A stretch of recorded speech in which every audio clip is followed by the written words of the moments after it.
on the days that we have interviews, maybe we just do it via like a Zoom thing. Yeah. We'll figure it out. Yeah, it's gonna get crazy. But I'm glad we're doing it this way. Yeah. Are we live? Yeah. All right, everybody, welcome. Welcome. We are podcasted out right now. 2 down, 1 left. Two down, 1 to go. You folks are the last one for the day. Thanks. 2 long ones down, 2 short ones to go. Welcome, this is hardly everybody. a short one. Huh? This is hardly a short one. No, it's a long one, Yeah. split into 2 parts. So welcome, everybody. We're so glad that you guys are here. We want to make sure that you know that we see your questions. We're going to try to get to comments and stuff in the comments. We will have open mics, Q&A. If you were here last week and won a prize, let us know. Type in the comments that you won. Maybe you would be willing to share this video because we're going to be here for the next hour or so, talking all the Disney news and rumors from around the world of Disney parks and resorts. So, Corey is watching from the bullet train. Wow. In Japan, en route to Hiroshima. I'm going to do my impression of Corey. Ready? I love the bullet train in Japan. Great service, high speed.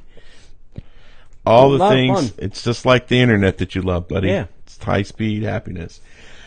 All right, you ready to kick the tires and light the fires? Sure. All righty. Well, in today's show, we've got news about Pandora being the best. You can apply to be in the Disney Moms panel.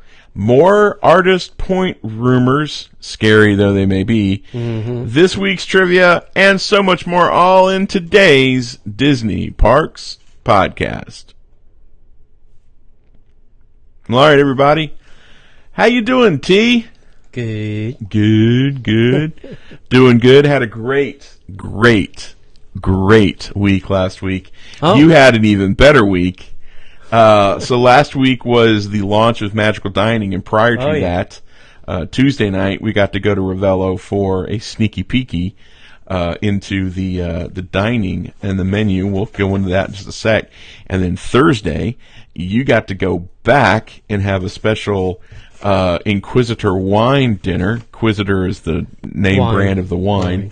Not that Tony's now part of the Inquisition.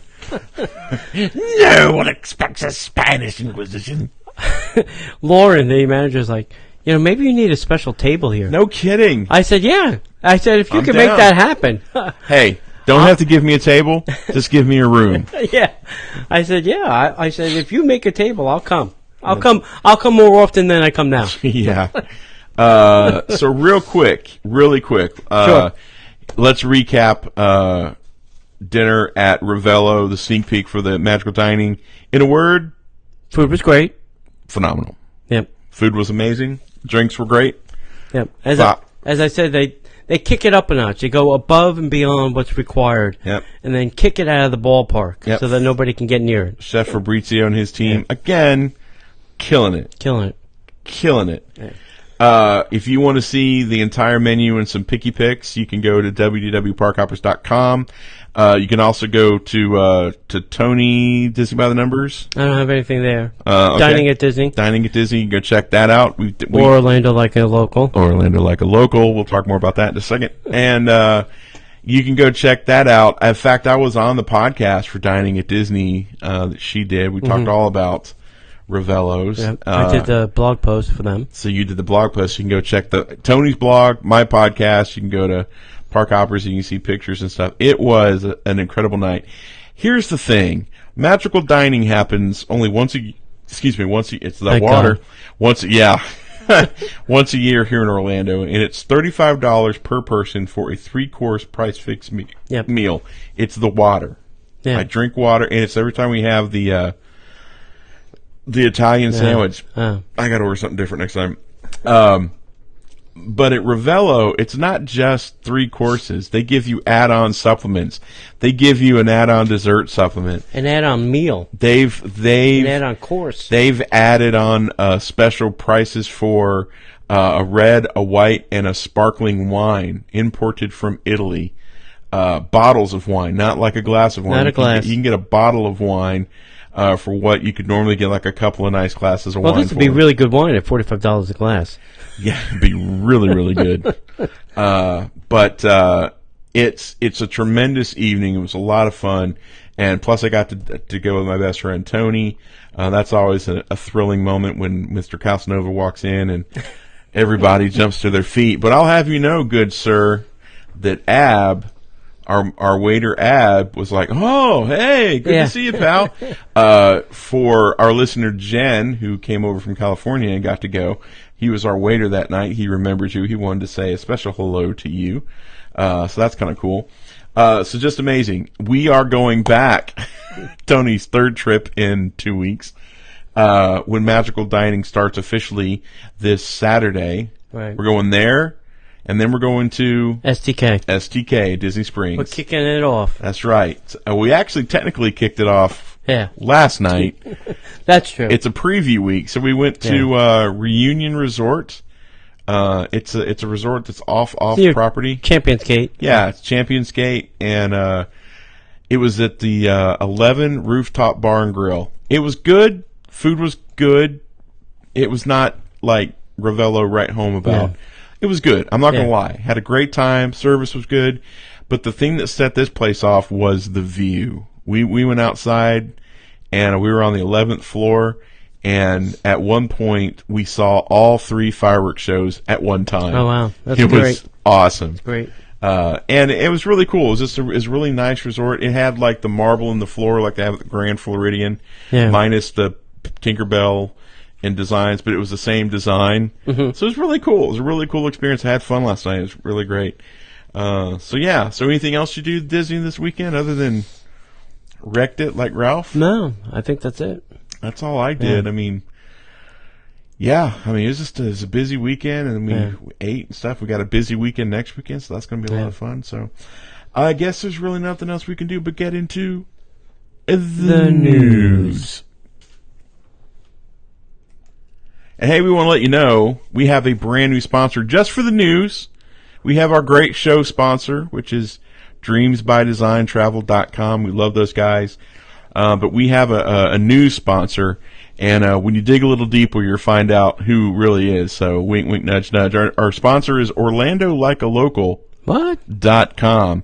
Orlando Like a Local is a brand new podcast and website that shows you all around this amazing city, because the catchphrase is, we live where you vacation. Yeah. And so, Orlando Like a Local podcast kicks off this week. I think the new show will be out. The very first show will be out on Thursday. Ooh. So you can go check that out at Orlando Like a Local. Who does that, John? I believe that would be, you and me.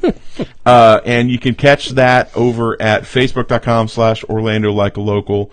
More things to come. It's going to be a lot of fun. Something that we've been dreaming about for couple years now, actually. So we're really excited about that. So go check that out. And, that's our news sponsor for this week. All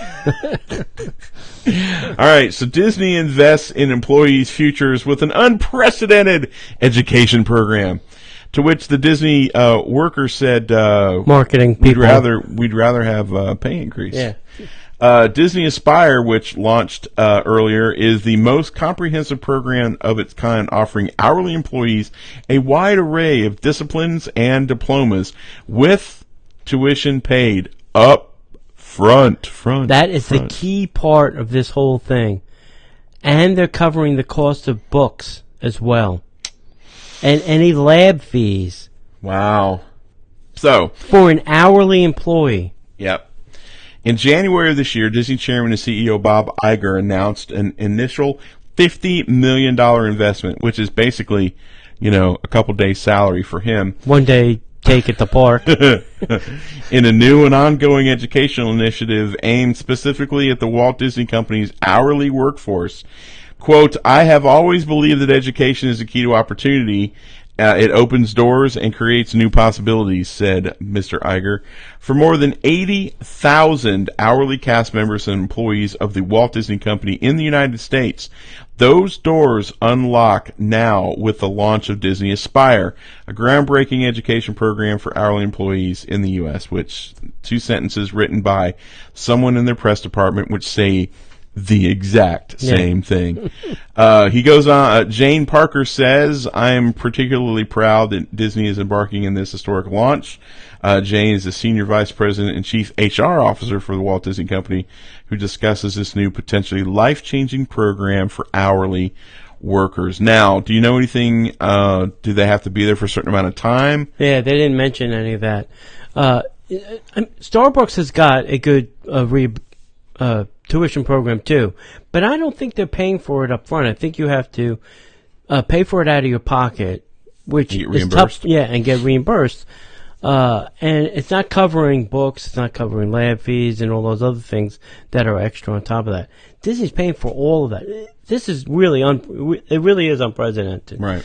I have a tuition, but I have to pay for everything, and then my company will pay me back. Wow. So to have to take no money out of your pocket and get, possibly a master's or a PhD or something. I mean, if you're in the college program and you're going to get a degree and you want to add a little extra to it, and Disney's going to help you do it. Yeah, that's remarkable. Yeah. And we let's be honest, we crap on a lot of things that Iger and the company does. Yeah. We love Disney, but there's a lot of crazy things that happen there. This is one of the closest things to something that traditionally Walt Disney would do, because he was very famous for taking his animators and the people who worked under him, even the Imagineers, and putting them through the schooling that they needed to do their jobs better. So I'm sure this is a way for Disney to not only get back to some of their roots, but to also offset some of the public relations problems they've had with cast members here lately, as well as, making sure that the future of their workforce is highly educated and prepared, because this is, I worked for Chick-fil-A for a number of years, and I had to work there a minimum amount of years, and then I only got like a $2,000, grant for college, but I got a check for $2,000. Yeah, if any cast member knows more details, like how long you have to be there, because I'm sure you have to be there for 6 months or something like that, 6 to 9 months, maybe even a year. Get through a Christmas season. I don't know what the survive Christmas. But I was thinking about this too, because there are some people, some entrepreneurs, Gary Vaynerchuk and Mark Cuban, that believe that not everybody should take the path to college. That college isn't for everybody. Sure. That, sometimes job experience after job experience after job experience is better than a college education. I don't want to start a political firestorm, but that's just 2 people I know that kind of say that every now and again. Sure. So, all right. You can't beat real world experience, but there's no reason you can't go get a college education. Yeah. I cannot believe this. I found this very hard to believe. But Time Magazine recognizes Pandora, not the jewelry company, but the land, the world of Avatar, as the best of the best. Now, anyone who's ever journeyed to Pandora, the world of Avatar at Disney's Animal Kingdom, knows how unique and awesome it is. Where else can you soar on the back of a banshee? I can't. Sail through the bioluminescent rainforest, or walk under a mystical floating mountain. It's no wonder Pandora instantly became a must-do experience when it opened in Walt Disney World last year. Among the countless people who have vowed by Pandora are editors at the Time Magazine. They've named Pandora the first list of the world's greatest places, according to Time. The list of 100 destinations from around the world recognize newsworthy, groundbreaking, and innovative travel destinations, experiencing companies that stand out in the travel space, influencing both the leisure and business travel globally.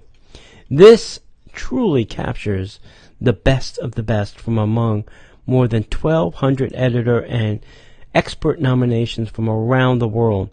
If you haven't been to Pandora yet, now's your time. It's officially the world's greatest place.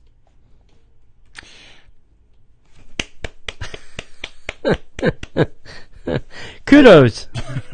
Kudos, Joe. I got nothing. Joe and team. No, it wasn't necessarily Joe Rohde. It was also Lightstorm Entertainment. Yeah. Wasn't it? It was more Lightstorm. More Lightstorm than Joe. Yeah. I mean, Lightstorm said, Joe, we love you. We love your ideas. Yeah.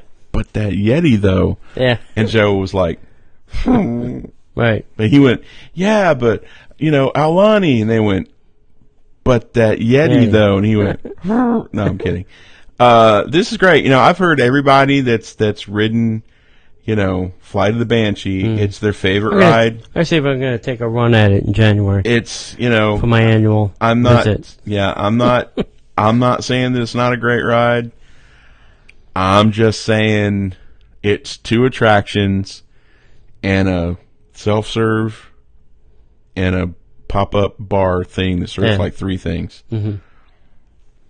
And versus all of New Fantasyland. Yeah. Versus Toy Story Land. Versus the soon-to-be Star Wars Land. I wouldn't say Tomorrowland. Tomorrowland. Sunset Boulevard. I mean, there's a lot of... that's great, but I don't know. Yeah. I would like to see some of the other places that were in the running. Yeah, I would too. I'd like to know what that list is. I'll have to go Google it maybe. Google it. Okay, last week we had a trivia question. We had lots of trivia last week. And we got no answers. What? I think everybody was trivia out. Yikes. The question was this, though. According to Disney theme park lore, Gotcha. Fiddler, Fifer, and Practical was inspired by 3 singing sisters, but it actually takes its name from what famous Disney trio? Well, it's not Huey, Dewey, and Louie. No. Who is it? The 3 Little Pigs. Oh, is that their names? Apparently. In the Disney version, obviously. Right. That's cool. I didn't know that. Yep. So, didn't have a winner. We had other winners, but not a winner for this. This week's trivia question, John. You ready? I am ready, sir. This is very easy. Okay, good, because I'm an easy guy. This is a little lob over the plate. Okay. And don't say this in the chat room if you know the answer. Yeah, email us at gmail or DisneyParksPodcast@gmail.com. That's right. How many attractions did Disneyland in California open with on opening day? Opening day, how many attractions were operational at Disneyland? On opening day. If you know the answer, send that to DisneyParksPodcast@gmail.com. Do the horses count? No. Good. Whew. All right. No. Yeah. Counting those bad boys all day. Hey, guys, we just got done recording the Patreon show earlier. At 7 o'clock, we record a live show just for our Patreons. It's one of the bonuses of being a Patreon for the Disney Parks Podcast. You can find out more information at patreon.com/Disney Parks Podcast, where you not only get your free show every Monday, you also get ad-free shows, as well as exclusive content, all sorts of other bonuses and really cool things. A private Facebook group that you can hang out with us when we're in there, or hang out with other Disney friends. And when you sign up to be a Patreon of the Disney Parks Podcast, you get to be on the list of cool kids like Brad, Corey, Daniel F., Daniel S., David, Don, Dustin, Ernie, Eva, James, Jennifer, Kathy A., Katie G. Oh, excuse me. Kathy, Katie A., Katie G., my bad, Michael, Mike, Ron, Ross, Sam, Willie, Tom, Will, and another Willie. Wait, did I do that wrong? Yeah, let me try that again. Michael, Mike, Ron, Ross, Sam, I'm so tired, Sam, Willie, Tom, Will, and Willie. No, I did that right. Okay. I got confused because we got we have double. We had 2 Willies. Now you can free Willie. Oh, I got nothing. Disney Parks Mom Panel, guys. Have you tried out to be a Disney mom? Every year. Every year? And do you get the no every year? I don't even get to know. I don't even get that far. Oh, to get well, to know. it's because they see your name and they immediately goes in your file. Yeah, it's like, Oh, crap, not that guy again. Okay. Calling all vacationers who know... Maybe I should apply under a pseudonym. You should. You should apply under Chuck Finley. Lou Mongello. What's your name, Lou? But spell it differently. Yeah. L-E-W... Like limoncello. That's right. Lou Limoncello. Calling all vacationers who might know a thing or two about the power of magic. The Disney Parks Moms Panel is looking for you. Well, a certain number of you. Yeah. Entering its 12th year, the search for the Disney Parks Moms Panel will be opening up September 5th through the 12th of 2018, inviting Park Savvy Disney buffs to apply for a coveted spot to serve on the popular online forum. Disney welcomes dads, moms, in-the-know family members, and anyone who feels they've got the right stuff and spent enough time in and at Disney, maybe as much as Mickey Mouse himself, to apply over at momspanelsearch.com. That's momspanelsearch.com for your chance to be a part of the magic. Why couldn't they just put it on the Mom's Panel page with a little button that says, apply here? Why do you have to create a whole new website? It's Disney we're talking about. The Disney Parks Mom Panel is an online resource comprised of everyday parents, grandparents, and even adults without kids who share firsthand... I know, right? I could be in on that.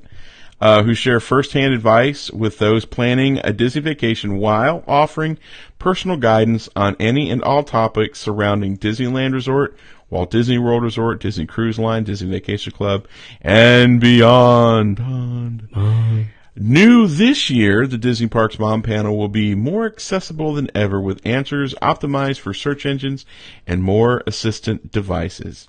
At first for Disney Parks and Resorts, allowing the panelists to reach even more Disney guests around the world.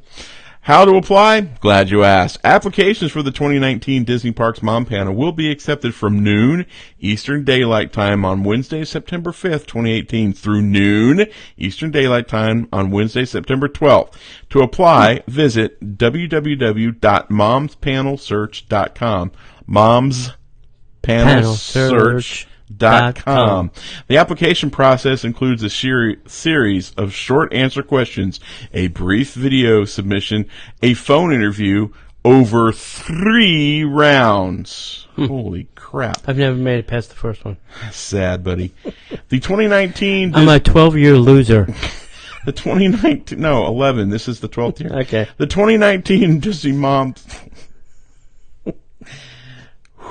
I got so many jokes. The 2019 Disney Parks Moms panelist will be announced in January. Applicants selected must be available to attend a training session at Walt Disney World Resort from November 27th through December 1st. Sure. So you have to cook Thanksgiving dinner and get on a plane.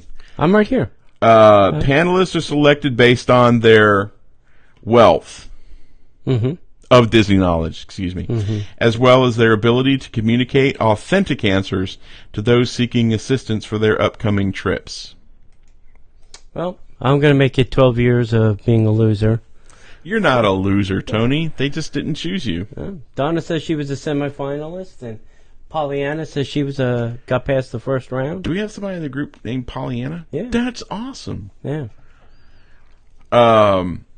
I've had friends who were not accepted, and I've had a couple friends who were on the Moms Panel. Yeah, sure. Yeah, I know lots of people. And it's, Jackie Galley. It's not Susanna. always exactly what you think it is. Yeah. It's not all it's cracked up to be. Well, each year they ask very different questions, too. So even if you had the answers right. that they used, you couldn't apply them.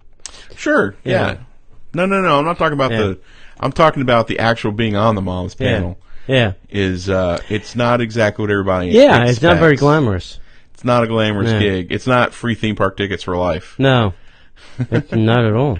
And here's the thing. I'm wondering, because I remember when the Moms Panel kicked off, because we'd been coming to Disney, and we actually we got to hang out with a friend of ours who was on the Moms Panel. And we got to, they had a little weekend thing. Oh, yeah. And it was the first year, right? First or second year. And it was really cool.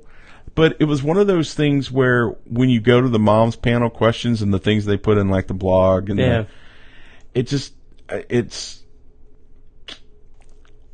one of those things where it seems to me like it's a workaround for travel agents.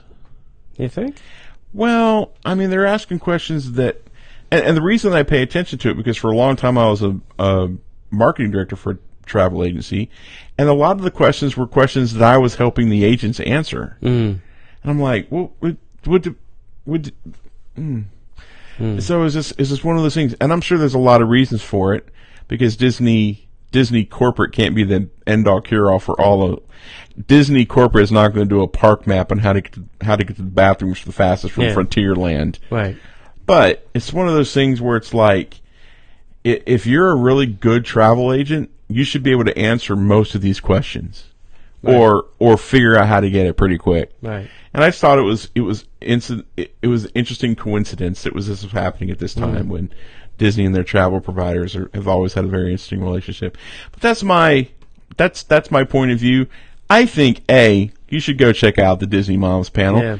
I think you should go sign up for it. But when you're ready to book your trip, go to dreamsbydesigntravel.com. I agree. See what I did there? It's free, doesn't cost you anything extra, and they have all the best agents who know pretty much everything you could want to know. See what I did there? Yeah, that was good. That was good stuff. I did. Very smart. You're smart man, Mr. Daniel. No, I take my learning from you. All right. My God, I'm not ready for this story. Hit the rumor alert. We should actually be hitting the Imperial March music from Star Wars if this is true. All right, so we've been talking about Artist Point for a couple months now. See what's been trying to go on or happening. Now there's a new rumor that Artist Point is rumored to become a Snow White and Seven Dwarfs character dinner. I certainly prefer my Woody idea better. I think it fits more with the theme of the hotel. What did Snow White and a dwarf have to do with a wilderness lodge? Very true. But see, I have a different take on that. All right. Why would you get rid of a signature dining restaurant at a Disney Vacation Club resort when you already have the perfect spot for a character meet and greet, breakfast, lunch, dinner, that you no longer are doing all the yelly... The hoop to do with.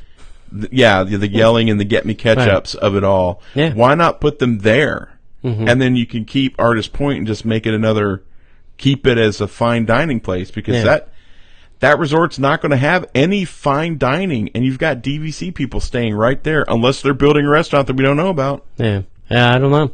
You never know. But yeah, that's the rumor. It's really nothing more than that. I agree. I don't think you should take away a signature restaurant just to throw some characters at it. I'm assuming that this restaurant gets no turnover, no real reservations and dollars, and I think it's probably costing more to pay the employees and turn on the lights at this point. I mean, the many times I've been to the Terratoni Lounge, very rarely the restaurant is full. There's a simple way to fix that. I don't think it's with characters. I don't think it is either. You hire. I'm not saying you hire this one, but you hire a Chef Fabrizio. Yeah. You go hire. I can't remember his name. You remodel. You clean it up. You remodel, clean it up, and get a quality, awesome, amazing chef in there. Yeah. And start offering really fine dining because that's what that whole. I mean, really, the theme of that restaurant is out west. Right. And I know the chefs out there are already really great, but I'm just saying maybe you get somebody because Ravello's always full. Yeah. I mean, Ravello has busy times. He has slow times. I've seen slow. Yeah, I've seen slow. But I don't know. I don't know if Snow White and the Seven Dwarfs are the answer. Yeah. Because I'm just trying to think of all the different places you can meet. You can meet Snow White, but you can't meet the dwarfs. And is it really going to be all seven dwarfs? Probably not. That's seven dwarfs and a Snow White. That's 8 characters you have to pay for. And as Disney works, the restaurant has to pay those characters to be there. Those aren't, it has to come out of the restaurant budget. That's a lot of bling. Right. I think there's other ways around it. I think you can have other characters, like characters that we don't really have anymore, meet at the Whispering Canyon. Like when we have characters from Song of the South. Characters from Song of the South. Characters from Brer Rabbit, but characters from like the Country Bear Jamboree that we don't always get in the parks. We can have country characters. We've got a lot of them. Don Knotts is the apple dumpling guy. Did you hear about Tim? Not Tim Allen. Tim Conway? Tim Conway. What about He's not doing well. That's not good. Yeah, it's really not good. That's a shame. I love Tim. All right. So what do you think should go in Artist Point? Do you think Artist Point should be a character dining? You think Whispering Canyon should be a character dining? What would you like to see in those two places? They should turn it into Outdoor Man Grill. You kill it, we grill it. From Last Man Standing. That'd be fantastic. That'd be great. Well, they no longer have that property anymore, so that's a Fox. They do. Oh, I guess they do. They own Fox. Wait. Yeah. They do. They own Fox now. They're back. Oh, man. Tim Allen's got to be like, oh. Holy mackerel. What happened? How did I get back into this? Just when I thought I was out, they pulled me back in. All right, so let's keep moving on to yet another mildly controversial story. Oh, boy. Walt Disney World has reached an agreement to raise wages to $15 an hour by 2021. Wow. After a long debate between Walt Disney World and its unions, it seems that they have finally come to agreement on wages. According to the Orlando Sentinel, on August 25th, the two parties agreed on a proposed contract that would increase starting wages to $15 an hour by 2021 for union employees.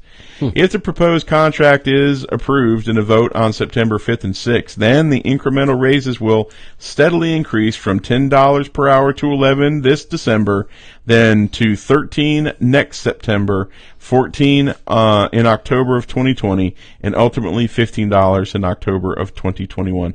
The reason for it being September, October is because that's when Disney's fiscal year begins. Yeah.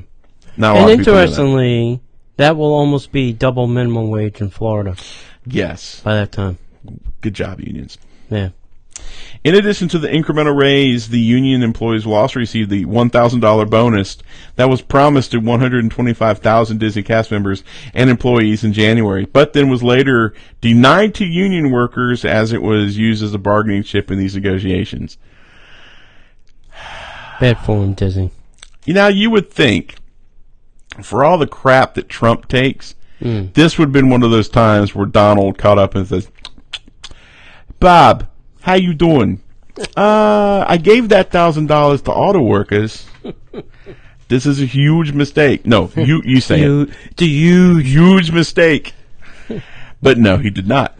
Vice President of Labor Relations for Walt Disney Parks and Resorts, Robin Allman, said, quote, "We are thrilled our cast members will have the chance to vote on what is the highest entry-level service wages in the country. Nice. This represents a 50% bump in pay, beginning starting wages to $15 an hour by 2021.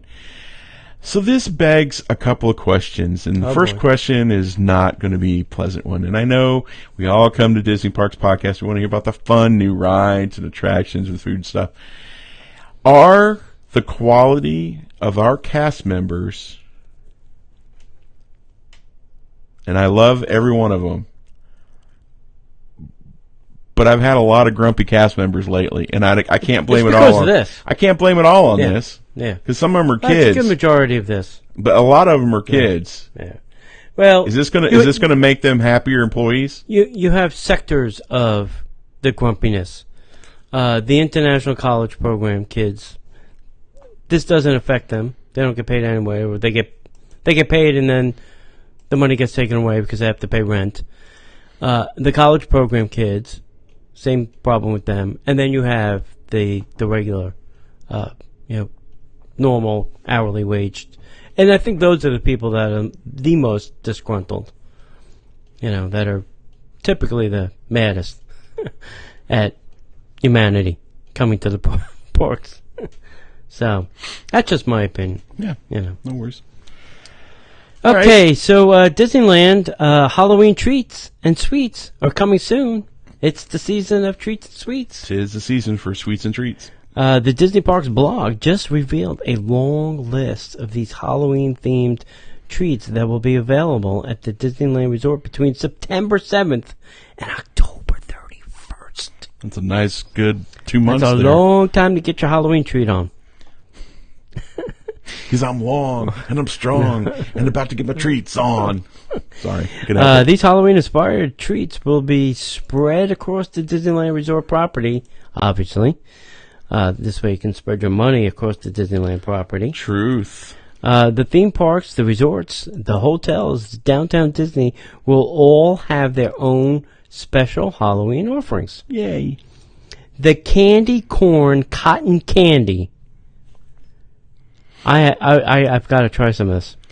Candy corn cotton candy? Yep. Will return. Along with Halloween and candy go hand in hand. So let's talk about the candy offerings this year. Of course, there will be several candy apples, obviously, as well as Disney character-inspired crispy treats. They love their crispy treats at Disney. I love crispy treats, too. But what really caught the eye is the pumpkin fudge. We've got fudge. I've never heard of pumpkin fudge, but it sounds amazing. I want some. That's all I know. So here's a list of all the candies you can find at the Disneyland Resort this year.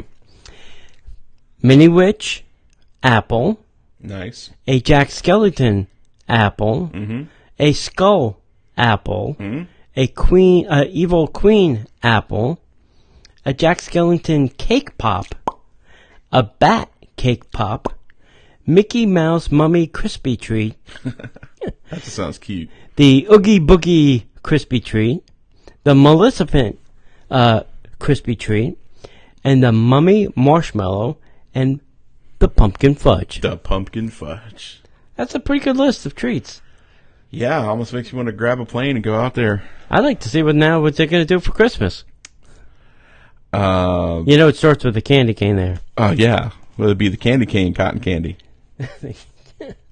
That's true. Yeah. All right. So I moved this up to equal out our stories for this show. So finally, let's talk about ice cream, because who doesn't love ice cream? Love me some ice cream. Ample Hills, Bob Iger's personal favorite ice cream. That's right. Launches new Mickey Mouse ice cream flavors. Ooh. And I don't mean Mickey Mouse like it's Mickey Mouse. I mean like it's Mickey Mouse flavors. Yeah, and this is part of the 90th. It's the other part of this. Right. I think it may say. Yeah. Right. I disagree with this first line. There's no need to book a trip to Orlando to satisfy your most urgent Mickey Mouse-shaped food cravings. I disagree. In celebration of the iconic character's 90th birthday, Brooklyn-based ice cream company Ample Hills announced a partnership with Disney on Monday, bringing Mickey to the comfort of your freezer with three new flavors.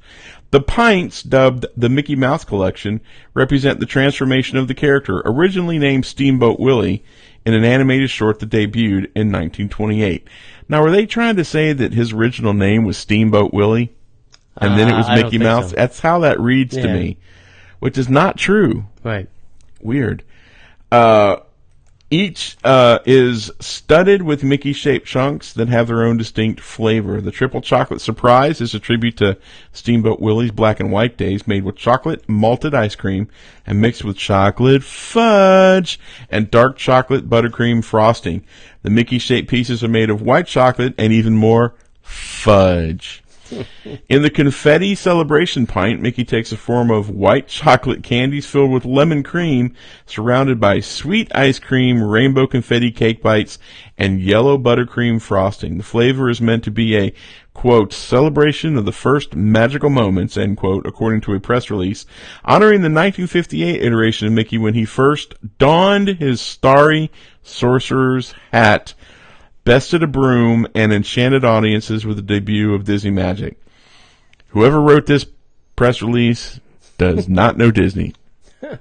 finally, Probably Ample Hills. the Peanut Butter Jamboree, a name perhaps inspired by the iconic Walt Disney show Country Bear Jamboree that has nothing to do with Mickey Mouse, mimics the timeless flavor of peanut butter and jelly sandwich with vanilla ice cream mixed with chunks of strawberry cake, peanut butter frosting, and Mickey-shaped peanut butter pieces infused with strawberry jam.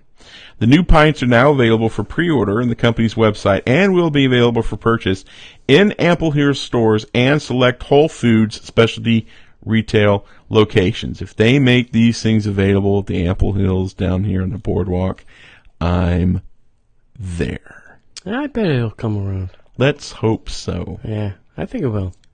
That'd be I think good. it will. I would really enjoy that. I'd enjoy that a lot. A lot. A lot I would enjoy. I'll let you know in October when I go over there. Yeah, do. Yeah. Well, do they ship? Can we get these shipped in? I don't know. I bet if we went to the Ample Hill website, we could find out if they have any in the supermarkets here in Florida. That's a good idea. Ample Hills Creamery, order online. Ha Yeah, but the thing with ordering ice cream, because I've tried this before. Oh, it melts? No, it's very expensive because they have to ship it overnight with dry ice, and that's a hazardous chemical. I tried to get ice cream shipped from the creamery at State College, and it was like $75 for a pint. The pint was like $10, and then $75 in shipping. No, come on. Yeah, the containers of these are square containers, and they have little Mickey, just really cool little Mickey and Minnie vignettes on them. Really cool. Nice. Yeah. All right, so where can people find us online, Tony? You can find us online at the Facebook at facebook.com/Disney Parks Podcast. Over at YouTube at youtube.com Disney Parks Podcast. Disney Parks Podcast. On Instagram, I've been Instagramming at Disney Parks Podcast. Right. And at Twitter, we are at Disney Podcaster. Excellent. And you can go visit us at our website at DisneyParksPodcast.com. Yep, there you can find links to all of our show notes, all of our archives, our great blog posts, as well as link to our amazing sponsors like our amazing sponsors, DreamsByDesignTravel.com. Go check them out. They'll take great care of you. And when you book a travel with them, make sure that you tell them that the Disney Parks Podcast sent you. Anything else you want to add, T? I got nothing. All right. Well, if we don't see you in the real world, we will see you in the parks. All right, guys, that's the first show. I can always feel my voice is like, hey, just FYI, the Ample Hills Creamery is selling all 3 flavors for $45. And shipping is included. What? Say it ain't so. Pre-order for $45. Shipping is included. Wow. You get 3 pints, 1 of each. Wow. That's pretty expensive for a pint of ice cream. Yeah, but we should see where they're... Yeah, we should see if there's any sold in Florida or if they're going to sell them here at Ample Hill. Oh, no, Florida.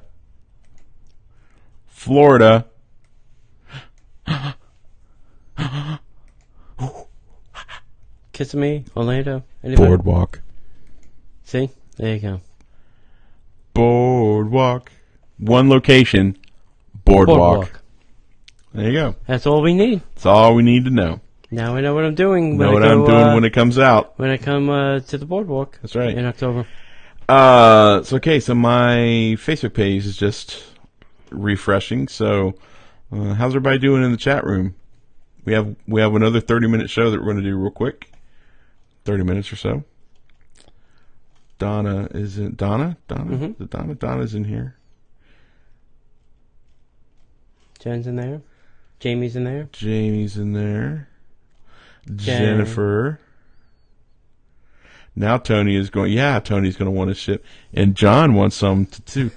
Does Walt Disney World do homemade candy canes? No, they do not. That is a Disneyland only. Yeah, I am a huge fan of the candy cane, and I would love if they were to do that here. Yeah. But no. It doesn't happen. Nope, they do not. And I know there's like a whole ticket process. You got to get your ticket in the morning, and then they only give a certain amount out each day because that's all they made for the day. And it's a whole big thing there. Jamie's doing marvelous.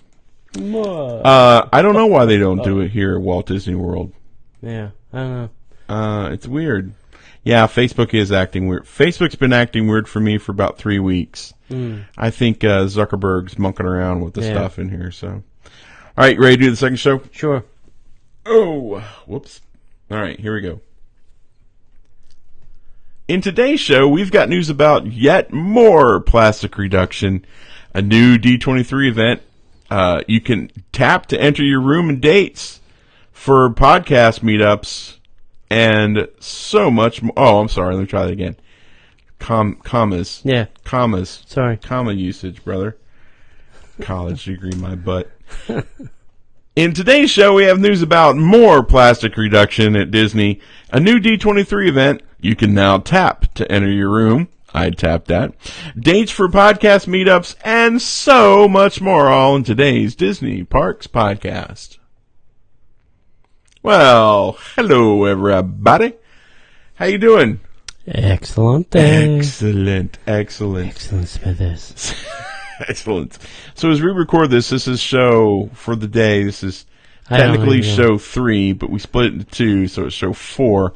We're loopy at this point, but we're gonna podcast drunk. We're going to keep moving forward because that's right. what Uncle Walt encouraged us to do. That's right. So we kind of touched on it a little bit when we recorded the Wednesday show. What are your plans for this weekend? Because we overlap. What are we doing this weekend? Saturday is Magical Dining at Ravello. Yep. Sunday is Magical Dining at STK. Yes. Now this is Labor Day weekend, right? Mm-hmm. So I think we could do something Monday too. I would love to. I'll have to check with the boss to see what she says. Oh wait, we have this. Oh yeah. Dang it. Damn podcast day. Well, it is Labor Day. We could labor on that day. Yeah. Friday night, I'm going out with a group of Sid's co-workers and some other friends of ours from the show, and we're going to do a white clam crawl, beer crawl, which should be interesting. Uh-huh. And then Saturday before Ravello, there's a pool party for another group of co-workers at 3. And I'm like, at 3, but we have to be at... Oh, okay. And then I don't think we have anything else on Sunday other than STK. So I'm planning on sleeping in on Sunday. Okay. So that's my weekend. We would love to know what you guys are doing on the weekend. Let us know in the show notes if you're listening live. And by the way, we do a live show every Monday night at 8 p.m. Eastern at facebook.com/Disney Parks Podcast. And we would love for you to be a part of it. And when you're there, just like everybody who's there listening right now, we would love for you to share the video, share the podcast with all your friends. We're trying to grow our reach on the channel and trying to grow what we do here. The more people we can spread the Disney love to, the better. So, all right. Outside of that, is there anything else you want to add? I got nothing. Then let's get into the news. Real quick, we have a new sponsor. Oh. A brand new podcast has bought sponsor time for the Disney Parks Podcast news segment. Great. And that is Orlando Like a Local. Orlando Like a Local is a brand new podcast just launched. It's an exciting podcast and website that features all the local doings here in the Orlando area. That's not just about theme parks. It's also about great food, great events, great restaurants. I said food already, events and attractions. Yeah. Other than, the 3 main theme parks, a lot of entertainment stuff. Basically, if you're coming to visit Orlando, there's a lot of things to do if you don't want to go to a theme park, because Orlando Like a Local lives where you vacation. So check them out, orlandolikealocal.com, facebook.com/Orlando Like a Local. All right. Disneyland Resort. And I think this, when you talk about this applies at every Disney resort. Yeah. They're talking about Disneyland, but I think this is this is applying everywhere. And it's just, I don't know what straws did to kill people, but apparently it wasn't the people. They're serial killers. Yes, it's animals. I get it. I totally get it. They've killed some animals. Disneyland Resort begins reduction of straws and bags and eliminates lids. We've already had quite an increase in spillage at Walt Disney World. No lids. Yep. As part of the Walt Disney Company's renewed commitment to environmental protection, it was announced last month, the Disneyland Resort has put into place several new policies meant to reduce plastic waste. Beginning this week, plastic straws will be available by request only, and plastic lids for adult cold beverages will no longer be available. So we are putting them on the kiddie stuff. Guests with disabilities who require a straw or lid will be accommodated. Also this week, plastic bags will now be offered to guests by request only. So what do you put your stuff in when you buy something? Well, I have an answer for you for that. Yeah. We had friends that were doing some shopping in some of the Disney park stores, and they have cloth bags that you can purchase for 99 cents. No. So you can carry all your stuff with you. Or if you have a bag, you could drop your stuff in it. But no more plastic bags, buddy. And these are not high-quality cloth bags. They're almost single-use. I'm going to take a deep breath, and I'm going to say this with all the niceness in my little heart. And it is little. Yes. If you're taking the bags away, then you come up with a replacement for the bag that I am not paying for. It is not a me problem. It's a you problem now. Right. You don't like the bags? Then you find another replacement for the bag. But I'm not paying for a bag. Well, Disney's point of view is, look, I don't care what their point of view is. I'm the customer. I'm always right. It's okay for these plastic bags to kill small animals and other things. So we're getting rid of the plastic bags. So stupid move. It's only a 99-cent purchase. I don't think. I mean, these bags don't cost 99 cents, and I know that Disney's making some money on it. They should just that should just be part of it. You know. Raise everything in the park 99 cents and give me the bag for free. We're already paying $15 for a $5 mug. Yeah. So what's, $39 for a $10 T-shirt. Yeah. Yeah. There are $40 for a $10 plush. Yeah. So Disney plans to remove... I would say this. Anything over $10. Free bag. The bag is free. Anything under $10, well, that's costing us money now. So now you have to pay the 99 cents. Right. That's what I would say. Or how about this? And go ahead. Are the bags recyclable? Otherwise, what are we doing? Well, you can use them. You can use the bags until they break. And then what? Is it recyclable? That I don't know. Yeah, see? So then we just made something that is just going to get filled in the landfill anyway. All right, go ahead. Disney plans to remove all single-use plastic straws and stirrers by mid-2019, which will amount to a reduction of more than 75 million straws and 13 million stirrers annually. Mm-hmm. I get it. I totally get it, but I don't like it. I'm sorry. I understand everybody out there who is all environmental and all that stuff. I love you. I think that you're awesome. Please forgive me. I just don't like this move. Yeah, I don't either. And the whole... Listen, I really like drinking out of a straw. Period, end of story. I don't like not having a straw. And the not having a lid is just going to be a mess. Right. I mean, everybody's going to be walking around with sloshing cups, because once you leave the restaurant, then what? It doesn't have a lid. You're going to be spilling all over everybody.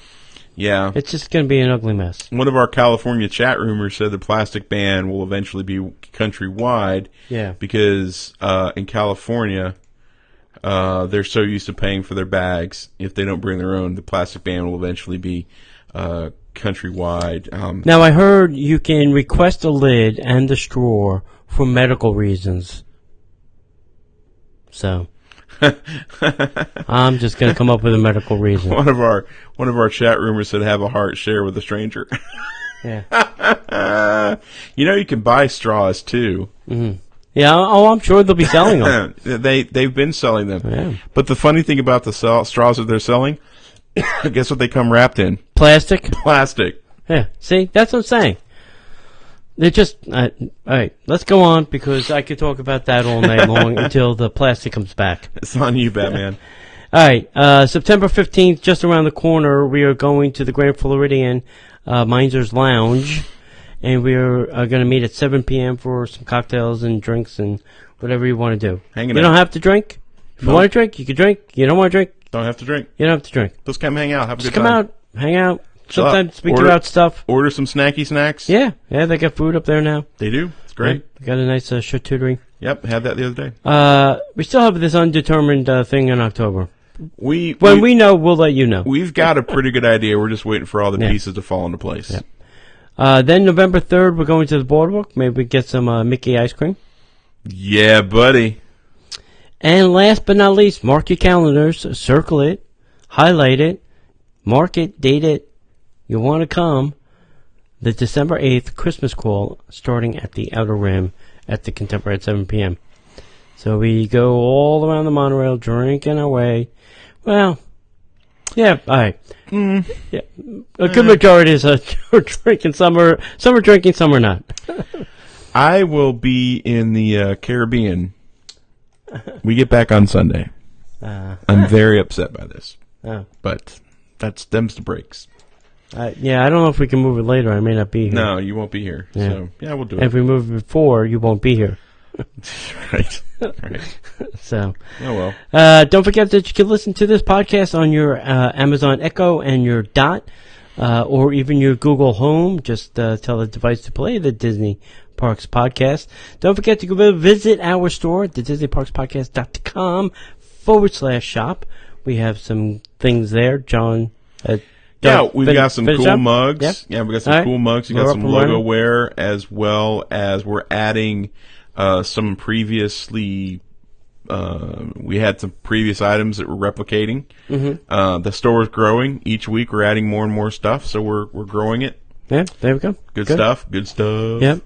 And then wherever you listen to this, on Stitcher or Downcast or iTunes or wherever it is, don't forget to please rate us and review us. And last but not least, share us. Share us with one friend this week. One friend. Find one Disney friend that go, hey, dude, check this out. Each one. Send. Save one. Or Yeah. share one. Exactly. I went into my church mode there for a second. All right, there's an event coming up that I am thrilled about. I'm all signed up. D23 is having, I love when they do these things, a lunch with a Disney legend. 2 months ago, it was Bunny Matson. I've been to Marty Sklar. I've been to Bob Gurr. I've been to a bunch of these, and they're fantastic. Very small. It's not like 3,000 people. Right. It's usually less than 70 people. You know, like 5 tables of 10, I think the last time. So Ron, I've had the pleasure, he came to a Disneyana World Chapter meeting. And I'll get into what Ron did, but he was sitting at my table. So I had literally dinner with him and his wife at this table, and he was telling some fantastic off-mic stories that cannot be repeated even on this show. Wowzers. Yeah. All right, so let's give you a little details about Mr. Logan. Ron Logan began his Disney career at Disneyland as a trumpet player. He also played with the fanfare trumpets as part of the Disney-produced pageantry for the 1960s Winter Olympics in Squaw Valley, California. In 1978, Ron moved to Florida, thank you for doing that, Ron, to become a Walt Disney World music director, serving various roles on both coasts until 1987, when he was promoted to Vice President of Creative Show Development for all of Walt Disney attractions. Wow. That was worldwide. In his last role at Disney, Ron was Executive Vice President, Executive Producer for Walt Disney Entertainment. He was responsible for creating, casting, producing all live entertainment products for the Walt Disney Company. He produced all live entertainment for the Disney parks worldwide, 5 Super Bowl halftime shows, and served as the president and founder of the Disney theatrical production, which produced the first Broadway show, Beauty and the Beast. Now, if that wasn't enough, Ron actually served as a cast member until 2007 and just recently retired. Wow. And where he's a professor at UCF teaching entertainment. Entertainment, I think he calls it entertainment business. Right. No, business entertainment, entertainment business. Right. So on Friday, October 19th, a limited number of D23 Gold members will be treated to an intimate 3-course luncheon with Ron in a private dining space at Disney's Boardwalk at the Conference Center at Walt Disney World. During this exclusive event, D23 members will have a chance to celebrate Ron's legendary career. I don't know what he can cover. He can't cover his whole career. No. You know. So I don't know what he's going to highlight, but hopefully it'll be great. Whatever good it bits. is, Yeah, it'll be great. Limited number of tickets, obviously, and then it will end with a one-of-a-kind exclusive gift created just for you. Did I see a price on this? Nope. I think it was like $1.25, something like that. Yeah, wasn't that bad. As soon as I saw it, boom, sold. Nice. Sold. The whole bad thing about this is they never let you video or audio record it. Of course not, because we should never be allowed to keep those stories for posterity. So, but go Google Ron Logan. I think he's got a wiki page. You can check him out. Excellent. Yep. Well, boys and girls, you asked for it, you wanted it. Now it is here. Earlier this year, the new digital key feature was rolled out with the My Disney Experience app, allowing guests at Disney's Wilderness Lodge to unlock their resort hotel room just by using their Bluetooth devices. The digital key feature adds convenience and flexibility to a Disney resort hotel stay, giving guests a backup option. That's interesting. Mm-hmm. In the event that they lock themselves out of their room. Additionally, the feature has been designed with a Disney touch, and guests who listen closely can hear the sound of pixie dust filling the air as the hotel room door opens. Well, imagine this, my friends. You go all the way up to your room. You tap your magic band and it doesn't work. Imagine now tapping your phone and it doesn't work. I would not hear pixie dust. Yeah. I would be seeing red. Go ahead. The digital key can also be used to unlock the hotel entrance gate and common area doors, which require a key, such as fitness centers, elevators, and club-level lounges. The guests who have checked in online can also use their digital key to skip the front desk, similar to what they are able to do with a Magic Band. All guests staying in the same room who have a My Disney Experience account can elect to opt in and activate the feature on their check-in day through a short setup process within the app. And this is the problem. Yeah. To enter their room, guests will simply tap the unlock door button and hold their phone against the door lock. Guests are able to choose to either use or both options. Guests are able to choose to use either or both options for room entry throughout their trip, but it's important that they wear their Magic Band for all other uses, including park entry, Fast Pass redemption, linking Disney PhotoPass images, and more. And this is when I say, put everything on the phone, Disney. I know. And you're getting close. You're getting closer. You're getting one step closer. That's ultimately where it's all going to go. I think so. I think that's their goal. Yeah. Once they get this done, what's left? Then next is credit cards. Yeah. Get rid of the media. Get rid of the credit cards. That's the next thing. Yeah. Because, and here's the thing, and this is, and I don't want to dovetail back to start you off again. Oh boy. But everybody's losing their brains over the straw issue. Mm-hmm. Think about how much money they're spending in packaging plastic media. and plastic media for Magic Bands. Yeah. Not let alone that, and all the plastic media for their cards. You know, you have a paper card, then you could call and get a plastic card for Tables of Wonderland. Shouldn't that be on your Magic Band? Yeah. You know, and then the magic bands themselves. Mm-hmm. I mean, that's got to be a nightmare when you throw all those things away. I figured they were going to ship them free for like the first year or so. But now that they've done it into year, what, 3, 4, 5? Yeah. And that's crazy. Well, I mean, all right, they've shrunk down the box. You're paying $350 a night to stay in a hotel room. Yeah. So, yeah, I could totally understand that. Yeah, I guess. But the thing is, if you want to talk about waste and plastic, those magic bands are ridiculous. And cardboard. And the cardboard. Well, cardboard's biodegradable and recyclable. But anyway. All right. Disney has found a way to pry a little extra money out of your wallet. I think this one is hysterical. So Disney has now, they're calling Disney Early Morning Magic Offering at Toy Story Land, booking through December 19th. So almost right up to Christmas they're going to try this stunt. Guests can maximize, I love this, maximize their time at the all-new Toy Story Land inside Disney's Hollywood Studios when they take advantage of this new limited entry first access experience. Great marketing. This rolls off the tongue. When guests purchase a ticket to the special Disney Early Morning Magic Experience, in addition to their regular theme park admission, they can be among the first to enter Disney's Hollywood Studio for the day and ride the popular Toy Story Land attractions with little wait time. Slinky Dog Dash and Alien Swirling Saucers and Toy Story Mania. Guests attending this event will also have the chance to meet Buzz, Woody, and Jessie while they explore the recently opened land. Now, can I just buy this?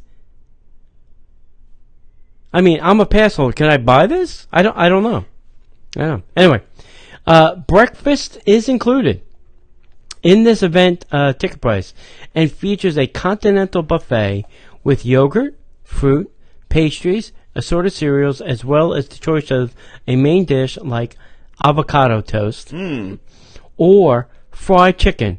Nothing sells breakfast like fried chicken. Get your arteries clogged early in the morning. If it was fried chicken and waffles, that'd be great. It's a fried chicken served with a cronut. They're really going to clog you up. Cronut. I'm sorry, I have to look up what a cronut is. It's a croissant and a donut. A cronut. You never had a cronut? Apparently not. Oh, they sell them at Epcot. Yeah. I see. Breakfast will be set up at a select quick service dining location outside of Toy Story Land. Well outside of Toy Story. Yeah, like the commissary or somewhere. So this begs the question: Baseline Tap House. Do you do the rides and then eat, or do you eat and then do the rides? I don't. Well, the hours here would lead me to let's get into that too. So the exclusive Disney Early Morning Magic event at Toy Story Land is set to take place on select Mondays and Wednesdays from 7:30 a.m. to 8:45 a.m. 1 hour. 1 hour. That's all you need. Ride 3 rides with little waiting. Plus breakfast. Well, breakfast is served until 10. Yeah. Pricing for this is an additional $79 per adult and $69 per kid on top of your probably $1.25 one-day ticket. Yeah. That's a lot of bling to ride 3 attractions. So, and we've got travel agents in the chat room, so this is a great question to ask. Does this happen on the same days as magical hours? No. Magic. Well, I take that back. They are running magical hours for the rest of the year, every morning. There is not a level of pissed. But the park opens at 9, so that would mean they'll let you in at 8. This ends at 8:45. There's still not a level of piss that I would be if I spend $80 for myself and another $80 for my wife, $160, and then $69 for the kiddies. Yeah, I don't have kids, so I'm gonna write that.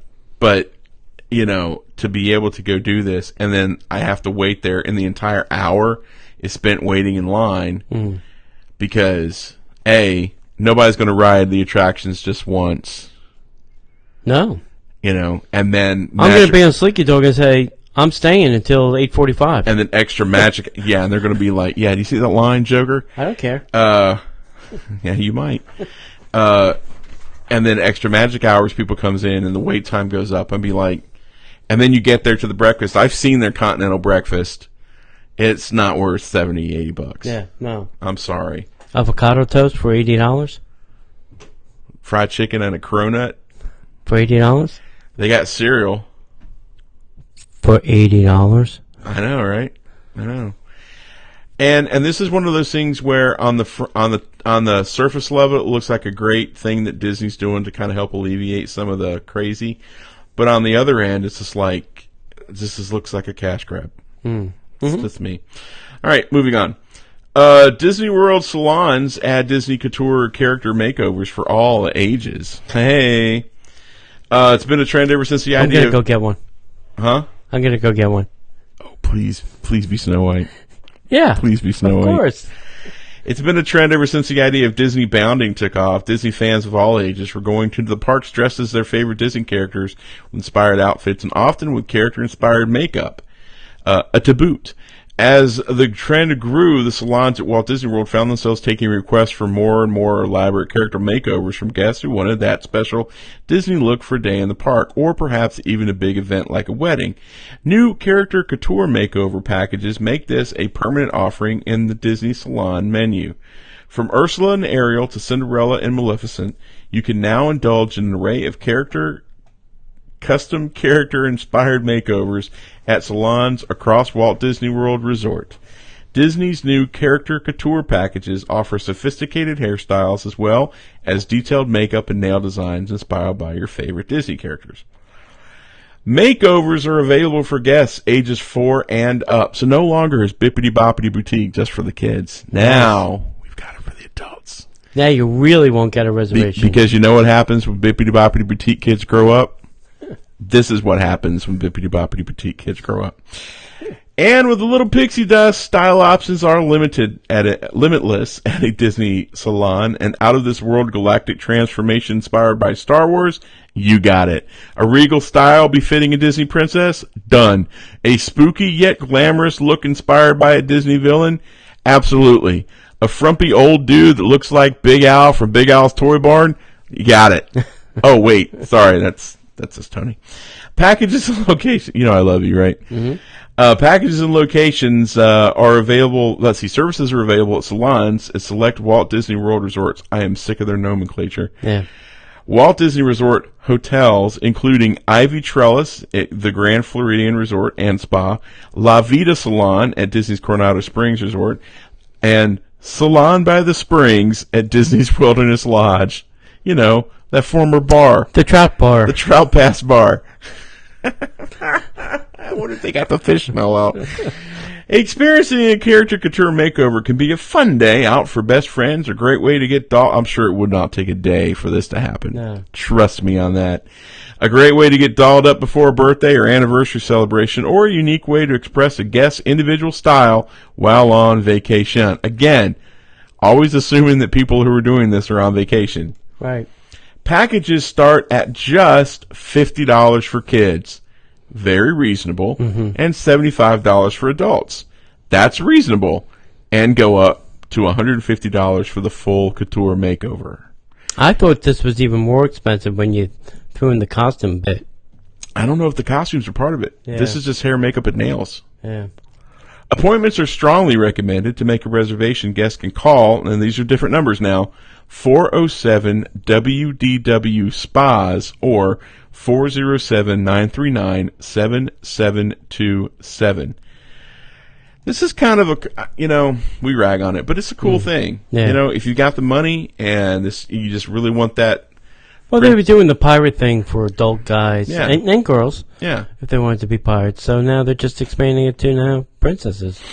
Princesses, you got the Star Wars characters, you got the heroes, the villains. My wife, she's down. She saw this and was like, I was like, oh, crap. Well, they have the face painting, too, at a lot of different places. Yeah. So, if you're not into the whole hair makeup thing, I guess you could do the face painting.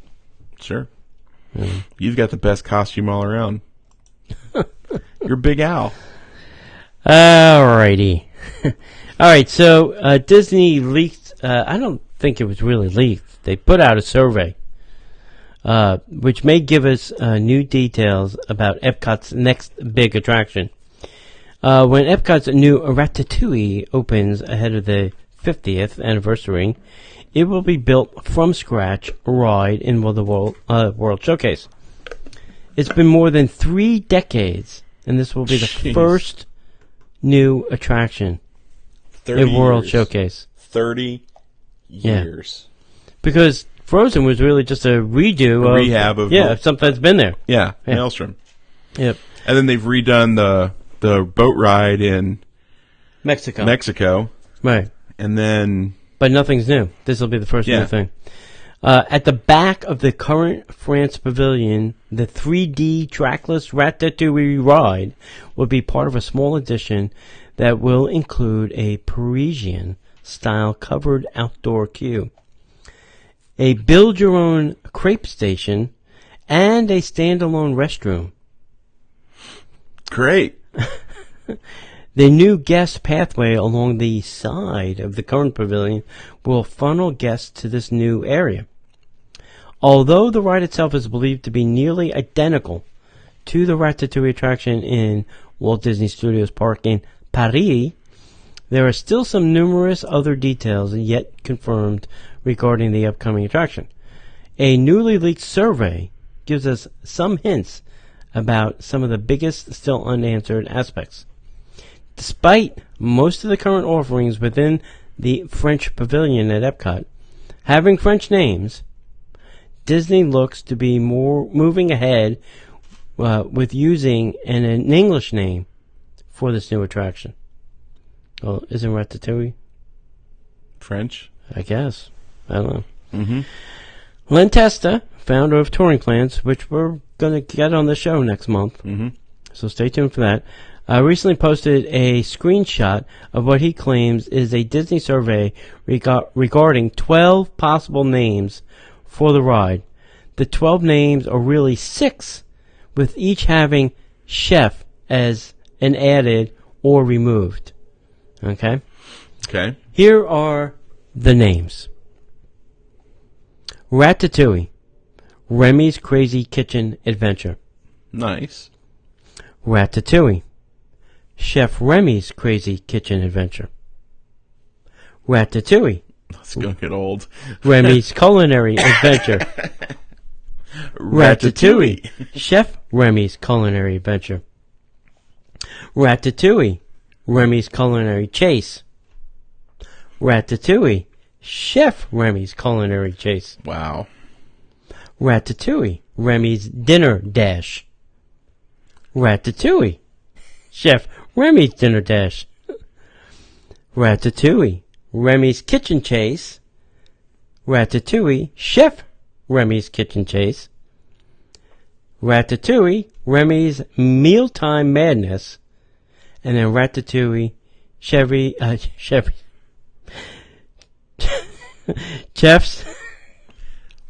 Remy's Mealtime Madness. So, out of those names, John, which one... Here's my problem. How do you name something if you don't know what it's about? Or we don't know what it's about. I mean, it's easy for them. You're the only one who doesn't know what this ride's about because I've watched the video. All right, I don't. You even you shrink down to the size of Remy, and you get chased through a kitchen. Okay. I would say,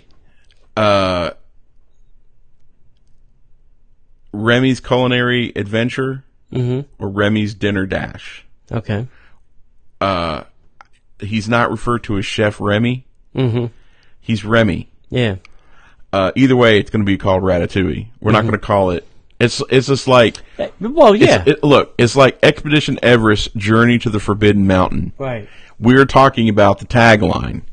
You know, it's Expedition Everest, fondly referred to as the Yeti ride. Right. You know. Yeah. So we're talking about this.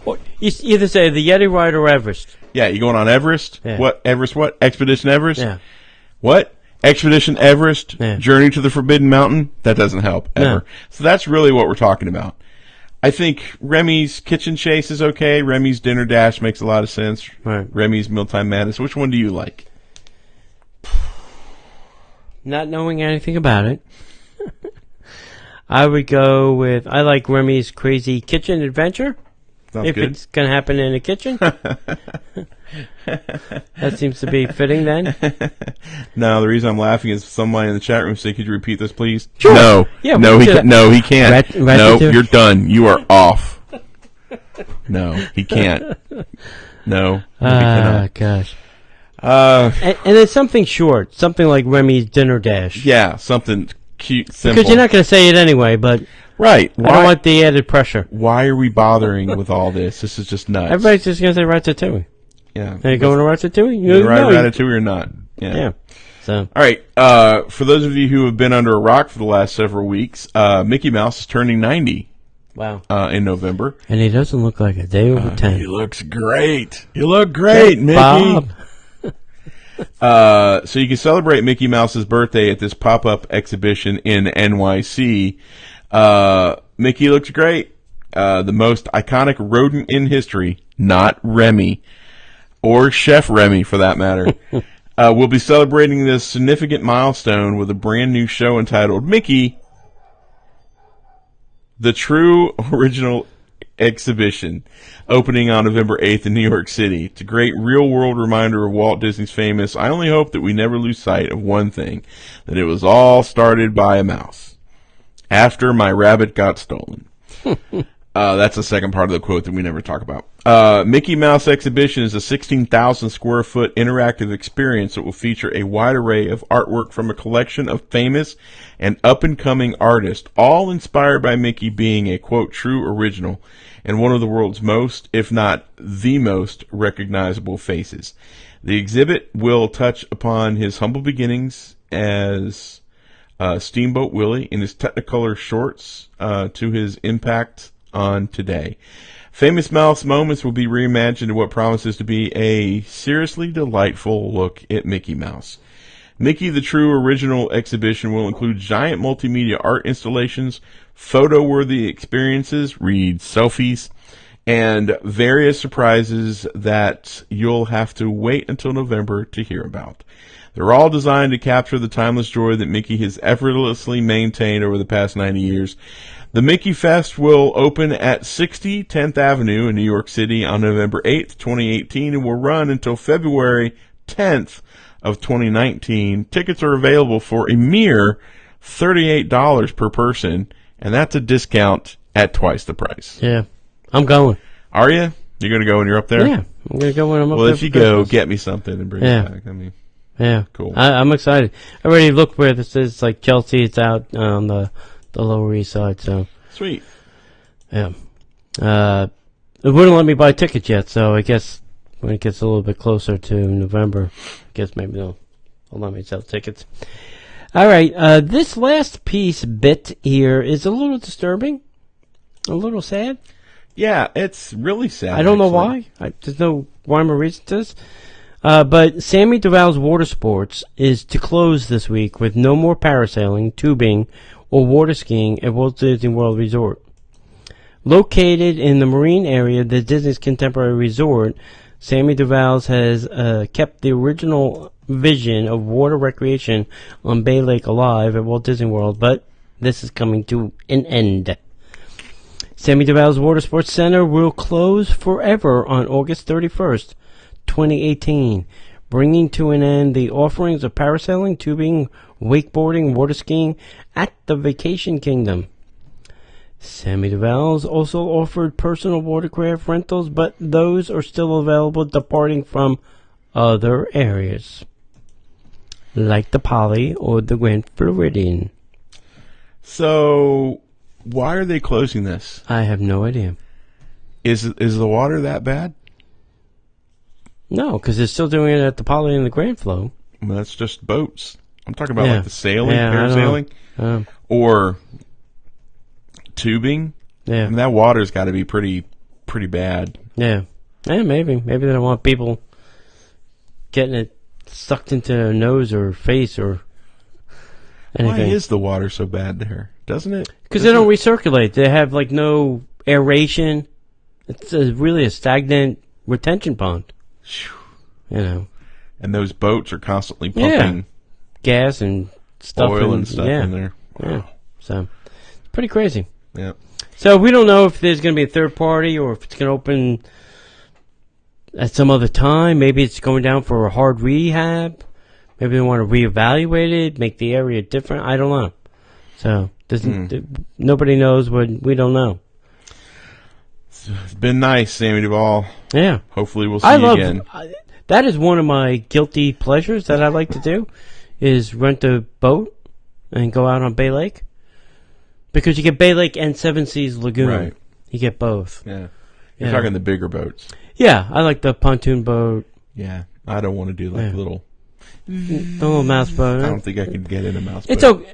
Well, they used to allow you to take pictures, but now if you're in the mouse boat, they now make you wear your life jacket, and B, they make you not take pictures. You can't take your camera out, your phone, a camera, or anything. And the pontoon boat, they don't care. So you can take your jacket off, and you can take whatever pictures you want. File that under doesn't make sense. Yeah, file that under. That's stupid. I'm in a bigger boat. I could do more damage. 21 and younger, 25 and younger, I could see that. Yeah. So I do that. I try to do that a couple times a year. I'm not a fan of like beach and yacht because it's such a small area. Don't go anywhere. Yeah, you're not allowed to go all over. Yeah. I mean, you can go down into the studios. Well, that's great. Well, Yeah. It's not that exciting down there. Nope. It may be now. Maybe a good place to take pictures of the gondola. It's gondola, but I like to say gondola. All right, it's time for some headline news. Pre-production for Guardians of the Galaxy Volume 3 has been put on hold. There's a rumor, and I called it. Mm-hmm. Guess who they're talking to about potentially taking over Guardians? Ron Howard. God, no. Did you see what he did to Star Wars Han Solo? Taika Waititi. Who the hell's that? He's the guy that did Thor 3, the best one. Oh, okay. He's been seen in Marvel Studios. There's a possibility he may be taking over Guardians of the Galaxy Volume 3 because Thor 4 is very far away. So he's available. Nice. Is Tiana Riverboat Party Ice Cream Social and Parade viewing gone for good? I think so. Yeah, I don't think so. I don't think it's coming back. That movie, as good as it was, really didn't have staying power. Yeah. Although Dr. Facilier and this was kind of a villain. weird thing. You had the ice cream on the dock, and then you got on the boat, and the big complaint was where the boat stopped so that you could see the parade.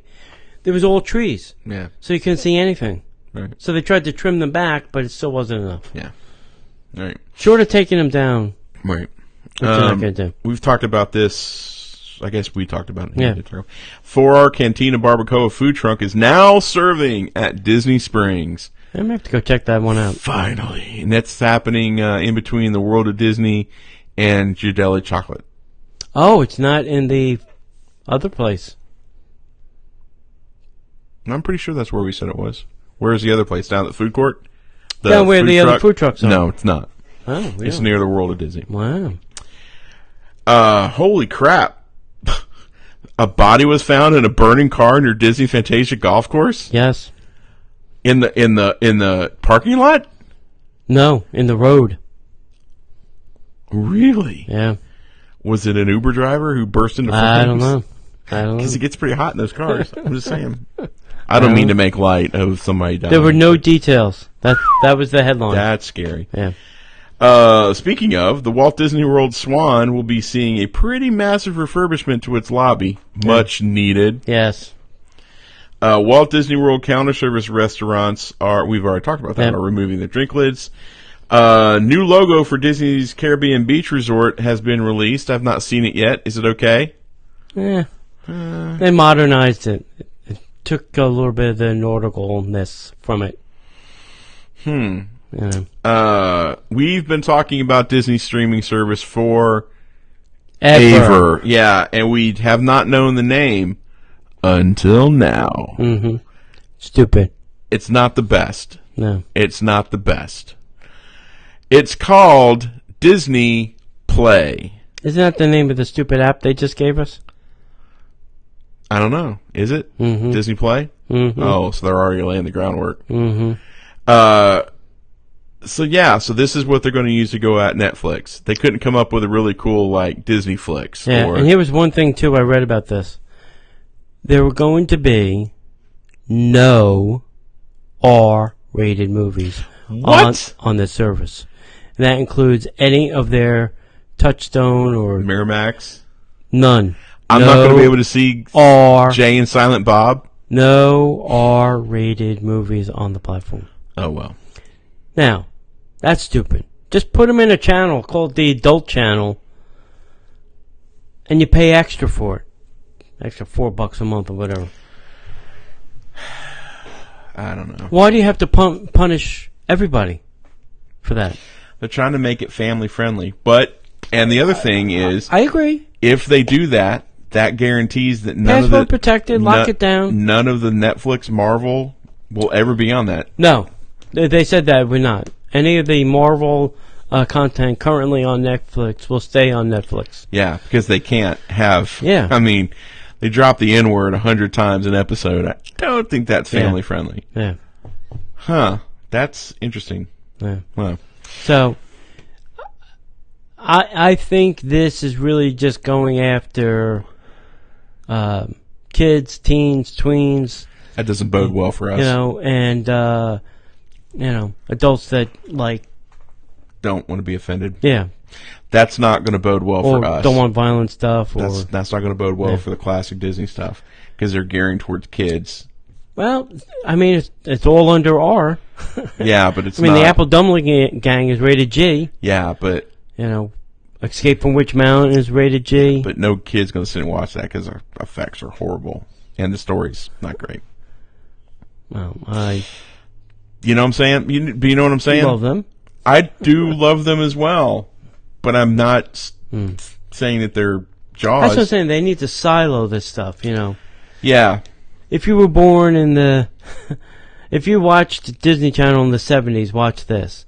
If you watched Disney Channel in the 80s, watch this. I don't think they're gunning for Disney nostalgia. I think they're gunning for, here's all the Disney movies, here's all the Disney shorts, here's all the new Disney shorts. Well, let me ask you this. Let me riddle you this, Batman. Riddle me this, Batman, as we wind up. Disney's got this thing with, it's feature animated films where they put it out and then they put it on the, in the vault for, 10 years. 7 to 10 years. Whenever the new technology comes out. Whenever. And then they put it out and they call it the double gold platinum, Diamond edition. Diamond tip. Well, are they going to just put all of the animated stuff out there? Everything from Snow White to, what the hell was the last thing? Moana? Why wouldn't they? I don't know. Well, you can buy Moana. Because then it kind of takes the juice out of your DVD sales. Not necessarily. You can buy Moana on DVD and Blu-ray. Mm-hmm. Yep. You can watch Moana on Netflix. Mm-hmm. You can buy Moana on iTunes or Google Play. Mm-hmm. There's so many different ways they can sell that movie. They can still make money off that movie and still put it on a pay service because they're getting paid from Netflix for every time somebody views it. Right. So it's almost even better because if you watch Moana once with a DVD, you pay for it once. If you watched it like we have 5 or 6 times on Netflix, Netflix has to kick Disney back a royalty every time it plays. See what I'm saying? Right. So, I don't know. Yeah. All right. It'll be interesting. So we want to make sure that you come find us over at facebook.com/Disney Parks Podcast, Twitter at Disney Podcaster, YouTube and Instagram at Disney Parks Podcast.